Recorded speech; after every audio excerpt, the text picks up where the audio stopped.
जय हिंद साथियों। स्वागत है आप सभी का पारस फिर एजुकेशन में। आज इस क्लास में हम संस्कृत के टॉप 20 प्रश्नों को पढ़ने वाले हैं जो आपके सिलेबस के अनुसार हैं, जिन्हें यदि आप पढ़ते हैं तो यहाँ से आपको एग्जाम में प्रश्न देखने को मिलेंगे। इसलिए आप सभी से रिक्वेस्ट है कि आप लोग इस वीडियो को कंप्लीट देखें, और यदि आपको किसी भी क्वेश्चन का आंसर पता है पहले से तो हमें कमेंट करके अवश्य बताएं। तो चलिए भाई, हम शुरू करते हैं प्रश्न क्रमांक 1 से। कहा गया है, प्राथमिक स्तरे बालस्य भाषा विकासार्थम सर्वतो महत्वपूर्णम अस्ति। अर्थात प्राथमिक स्तर पर बालकों के भाषा विकास के लिए सबसे महत्वपूर्ण है व्याकरणस्य ज्ञानम, मतलब व्याकरण का ज्ञान। भाषा संबद्ध वातावरणम, मतलब भाषा समृद्ध वातावरण। भाषायाः पाठ्यपुस्तकम, मतलब भाषा की पाठ्यपुस्तक। या फिर बालस्य आकलन, मतलब बालकों का आकलन।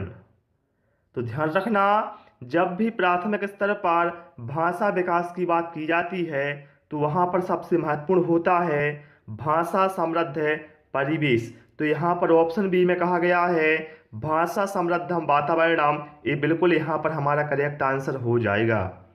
इसके बाद आएंगे हम प्रश्न क्रमांक 2 पर। पितामहे इतस्य वाक्य विग्रह सॉरी पितामहे इतस्य विग्रह वाक्यम किम। अर्थात यहाँ पर इसका अर्थ हुआ पितामहे, इसका विग्रह वाक्य क्या होगा। पितुः पति, पितुः पिता, पितुः पुत्रः, पितुः पुत्रः। तो देखिए साथियों, पितामह इसका विग्रह वाक्य होगा पितुः पिता। यहाँ पर करेक्ट आंसर हमारा ऑप्शन बी के साथ चला जाएगा। ठीक है, चलिए प्रश्न क्रमांक 3 पर आते हैं। और आप सभी से रिक्वेस्ट है, यदि आपको हमारी क्लास पसंद आए तो भैया वीडियो को लाइक और शेयर अवश्य कर दें। कहा गया है छात्राणाम लेखनस्य आकलनम मुख्यतया ध्यानम ददाति। अर्थात यहाँ पर इसका अर्थ हुआ छात्रों में लेखन के आकलन में मुख्यतः ध्यान देना चाहिए। कहाँ पर देना चाहिए। शुद्ध वर्तन्याम व्याकरणम, मतलब व्याकरण में शुद्ध वर्तनी पर। विचारणाम अभिव्यक्ति, मतलब विचारों की अभिव्यक्ति पर। शब्द सीमा निर्धारण, शब्द सीमा निर्धारण पर। या फिर लेखन समय रूढ़ि प्रयोगाणाम लोकोक्ति नाम चा प्रयोगों, मतलब क्या है लेखन के समय रूढ़ि प्रयोग और लोकोक्ति के प्रयोग पर। तो ध्यान रखना, छात्रों में लेखन के आकलन में मुख्यतः ध्यान देना चाहिए विचारों की अभिव्यक्ति पर। तो ऑप्शन बी में क्या कहा गया था, विचाराणाम अभिव्यक्तौ। तो ये बिल्कुल यहाँ पर करेक्ट आंसर हमारा ऑप्शन बी हो जाएगा।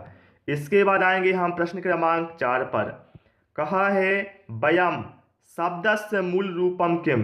अर्थात यहाँ पर कहा गया है जो वयम शब्द है इसका मूल रूप क्या है। क्या है वयम शब्द का मूल रूप क्या है। यद, असमद, युष्मद, त्यद। तो भैया वयम का मूल शब्द रूप क्या होता है, वो होता है असमत। तो यहाँ पर करेक्ट आंसर हमारा ऑप्शन बी के साथ जाएगा। इसके बाद आएंगे हम प्रश्न क्रमांक 5 पर। विषय केंद्रित उपागमे अधिगम अनुभवः संबद्धः भवन्ति। अर्थात यहाँ पर इसका अर्थ हुआ विषय केंद्रित उपागम में अधिगम अनुभव का संबद्ध होते हैं। बताना है विषय केंद्रित उपागम में अधिगम अनुभव किससे संबद्ध होते हैं। छात्र रुचि भी, मतलब छात्र की रुचियों से। पाठ्यक्रमेण, मतलब पाठ्यक्रम से। अध्यापक विषय दक्षता, मतलब अध्यापक की विषय दक्षता से। या फिर शैक्षिक प्राविधिना, या फिर शैक्षिक प्राविधियों से। देखिए यहाँ पर एक शब्द आया है विषय केंद्रित।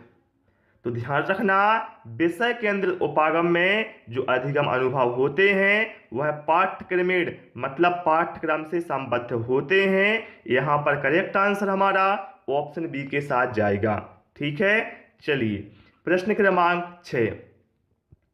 गते अपि में संधि है। बताना है गते अपि में कौन सी संधि है। अयादि, पूर्व रूप, पर रूप या फिर गुण। तो यहाँ पर करेक्ट आंसर साथियों हमारा ऑप्शन पूर्व रूप बिल्कुल करेक्ट आंसर हमारा हो जाएगा। गते या पी में कौन सी संधि है, तो इसमें पूर्व रूप संधि है। ध्यान रखना, देखिए क्या है, यदि आपको ऐसा मिले हरे आओ तो इसमें भी क्या है, पूर्व रूप संधि होगी। ठीक है, यदि मिले आपको क्या वने या पी, ये बहुत ज़्यादा पूछे जाने वाले शब्द हैं जो मैं आपको बता रहा हूँ। वने या पे में भी क्या है, पूर्व रूप संधि होगी। ठीक है, चलिए प्रश्न क्रमांक 7 पर आते हैं। कहा है कस्याम विधौ उदाहरणै नियमं प्रतिशिक्षण सूत्रस्य अनुसरणं क्रियते। अर्थात यहाँ पर कहा गया है कौन सी विधि उदाहरण से नियम की ओर शिक्षण सूत्र का अनुसरण करती है। बताना है कौन सी विधि है जो उदाहरण से नियम इस शिक्षण सूत्र का अनुसरण करती है। संभाषण विधि, आगमन विधि, पाठ्यपुस्तक विधि या फिर निगमन विधि। तो हम सभी को पता है उदाहरण से नियम की ओर इस शिक्षण सूत्र का अनुसरण करती है आगमन विधि। तो ऑप्शन बी में क्या है, आगमन विधौ, ये बिल्कुल हमारा करेक्ट आंसर हो जाएगा। और जिन साथियों ने अभी तक हमारे चैनल को सब्सक्राइब नहीं किया है तो सभी से रिक्वेस्ट है चैनल को भाई सब्सक्राइब भी अवश्य कर लें। तो चलिए प्रश्न क्रमांक 8 में देखते हैं क्या कहा गया है। संधि का विपरीत अर्थक है, मतलब संधि का विपरीत अर्थक मतलब विलोम क्या है। समासः, विग्रह, सम्मिलनम, आग्रह।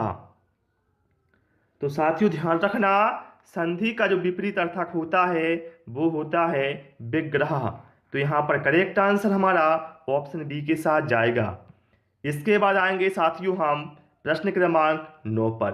कहा गया है भाषा शिक्षण से कहा विधि छात्रतया भाषया परस्परम अंतः क्रिया प्रेरयति। अर्थात यहाँ पर इसका अर्थ हुआ भाषा शिक्षण की कौन सी विधि में छात्रों में परस्पर अंतःक्रिया को प्रेरित करती है। बताना है वह कौन सी विधि है जो छात्रों को परस्पर अंतःक्रिया को लिए प्रेरित करती है। व्याकरण अनुवाद विधि, संप्रेषणात्मक विधि या फिर अनौपचारिक विधि। तो साथियों ध्यान रखना, भाषा शिक्षण की जो संप्रेषणात्मक विधि होती है यह छात्रों को उनकी भाषा में परस्पर अंतःक्रिया के लिए प्रेरित करती है। तो यहाँ पर करेक्ट आंसर हमारा ऑप्शन सी के साथ जाएगा, संप्रेषणात्मक विधि ही। ओके, चलिए प्रश्न क्रमांक 10। उत्तम पुरुष से संबंधित सर्वनाम शब्द है। बताना है इसमें से कौन सा उत्तम पुरुष से संबंधित सर्वनाम शब्द है। देखिए हम सभी जानते हैं पुरुष 3 प्रकार के होते हैं, प्रथम पुरुष, मध्यम और उत्तम। तो यहाँ पर देखिए जो सहा है और तस्मिन है, ये भैया क्या है, ये दोनों प्रथम पुरुष हैं। ठीक है, और जो युवाम है, युवाम क्या है भैया, यहाँ पर ये मध्यम पुरुष है। और लेकिन जो वयम है, वयम भैया उत्तम पुरुष का एग्जाम्पल है। तो यहाँ पर हमारा करेक्ट आंसर क्या होगा, ऑप्शन सी। ठीक है, चलिए प्रश्न क्रमांक 11 पर आते हैं। कहा है माता शत्रु पितावेरी एन बालूना पाठितः न शोभिते सभा मध्ये हंस मध्ये बकुथा। ये पहले यहाँ पर एक श्लोक दिया है, उसके बाद यहाँ पर एक प्रश्न कहा गया है अनधीता सभा मध्ये कथम भवति। देखिए इसका अर्थ पहले ये हुआ इस श्लोक का कि वह माता पिता बैरी के समान हैं जिन्होंने अपने बालकों को नहीं पढ़ाया है, क्योंकि वह सभा में उसी प्रकार शोभित नहीं होते जैसे हंस के मध्यों में बगुला। ठीक है, तो यहाँ पर प्रश्न में क्या कहा गया है, अनधीता सभा मध्य कथम भक्ति, मतलब अविद्वान लोग सभा के मध्य में कैसे होते हैं, क्या होते हैं। तो भैया देखिए जो अविद्वान लोग हैं वो सभा के मध्य में क्या है, शोभित नहीं होते, मतलब क्या है, ना शोभिते। तो यहाँ पर करेक्ट आंसर हमारा हो जाएगा ना शोभिते। चलिए प्रश्न क्रमांक 12। संभाषणस्य योग्यतायाः विकासे सहायिका विधि अस्ति। अर्थात यहाँ पर साथियों कहा गया है कि संभाषण में योग्यता के विकास में सहायक विधि है। बताना है संभाषण में योग्यता के विकास में कौन सी सहायक विधि है? सूत्र विधि, व्याख्या विधि, कंठस्थीकरण विधि या फिर भाषा संसर्ग विधि? तो यहाँ पर करेक्ट आंसर हमारा भाषा संसर्ग विधि हो जाएगा। ये संभाषण में योग्यता के विकास में सहायक है। प्रश्न क्रमांक 13, देव पुरुषः में कौन सा समास है? और आप सभी लोग सारे प्रश्नों के या तो आंसर कमेंट करते जाएं या कॉपी में नोट करते जाएं। बताना है देव पुरुषः में कौन सा समास है? अव्ययी भाव, तत्पुरुष, द्वंद्व या फिर बहुविधि? देखिए इसमें आपको कोई प्रॉब्लम नहीं होनी चाहिए। इसमें क्या है, तत्पुरुष समास हो जाएगा। ठीक है भाई। चलिए प्रश्न क्रमांक 14, कहा है यहाँ पर वायगोत्स्की महोदय अनुसारम खालिस्तान भाषायाः अधिगमार्थम सर्वतो महत्वपूर्णम घटकम। अर्थात यहाँ पर कहा गया है वायगोत्स्की महोदय के अनुसार अधिगम में सबसे महत्वपूर्ण घटक है। बताना है क्या है भैया अधिगम में सबसे महत्वपूर्ण घटक वायगोत्स्की महोदय के अनुसार? सामाजिक भाव विनिमय मतलब सामाजिक भाव विनिमय, पाठ्य पुस्तकम मतलब पाठ्य पुस्तक, वेतार यंत्र मतलब बिना तार का यंत्र। तो बिना तार का यंत्र क्या होता है? रेडियो। ठीक है। या फिर शब्दकोश। तो देखिए भाषा अधिगम में सबसे महत्वपूर्ण घटक माना है वायगोत्स्की महोदय ने सामाजिक भाव विनिमय को। मतलब क्या है? सामाजिक भावों का क्या करना? विनिमय करना। ठीक है। चलिए प्रश्न क्रमांक 15, कहा है तीनों सा दिए हैं यहाँ पर और हा दिए हैं। बताना है कौन से वर्ण हैं? ऊष्माणः मतलब ऊष्मा, मूर्धन्य है, स्वर है कि दंतय है? बताना है कैसे वर्ण हैं। तो भैया तीनों सा और हा ये जो वर्ण हैं वो कैसे हैं? ऊष्मा। ठीक है, ऊष्मीय वर्ण है। तो यहाँ पर करेक्ट आंसर हमारा ऑप्शन ए के साथ जाएगा। आपने इनको हिंदी ग्रामर में भी पढ़ा होगा। ठीक है। चलिए प्रश्न क्रमांक 16, कहा है संभाषण कौशलस्य गतिविधि ही आकलन समय अधोलिखिते सूक्ष्म न आवश्यकम। देखिए यहाँ पर कहा गया है किम ना आवश्यकम मतलब क्या आवश्यक नहीं है। मतलब प्रश्न का अर्थ पूरा क्या हुआ? प्रश्न का अर्थ ये हुआ संभाषण कौशल की गतिविधि में आकलन के समय निम्नलिखित में से क्या आवश्यक नहीं है? ध्वनि नाम, शब्दानाम, उच्चारण मतलब ध्वनि और शब्दों का उच्चारण भैया ये तो आवश्यक है। संदर्भे आगतानाम शब्दानाम उचित रूपाणाम प्रयोगः मतलब संदर्भ के अनुसार शब्दों का उचित रूपों का प्रयोग ये भी आवश्यक है। भाषण में स्पष्टता ये भी है। लेकिन यहाँ पर जो शब्दकोश उपयोग मतलब शब्दकोश का उपयोग, तो भैया शब्दकोश का उपयोग संभाषण कौशल की गतिविधि में आकलन के समय आवश्यक नहीं है। तो यहाँ पर करेक्ट आंसर हमारा ऑप्शन सी के साथ जाएगा। ठीक है। चलिए प्रश्न क्रमांक 17, एसो अत्र इत्यत्र संधि विच्छेदम कुरुत। मतलब कहा गया है एसो अत्र, इसका संधि विच्छेद करें आप। क्या होगा इसका संधि विच्छेद? बताएं आप लोग क्या होगा इसका संधि विच्छेद? तो भैया यहाँ पर हमारा करेक्ट आंसर होगा क्या हो जाएगा? इसका संधि विच्छेद हो जाएगा एसहा प्लस अत्र। ठीक है, क्या होगा? एसा प्लस अत्र, इसका संधि विच्छेद करेक्ट होगा जो हमें ऑप्शन सी में दिया है। ठीक है। चलिए प्रश्न क्रमांक 18, कहा गया है पत्राधानम जिसे कहा जाता है पोर्टफोलियो एकम उदाहरणम अस्ति। अर्थात पत्रधान जिसे कहा जाए पोर्टफोलियो यह एक उदाहरण है। स्वतः आकलन से मतलब स्वयं के आकलन का। स्वतः आकलन मतलब क्या है? स्वतः आकलन मतलब स्वतः तो सभी जानते हैं स्वतः आकलन का। शिक्षक आकलन से शिक्षक के आकलन का।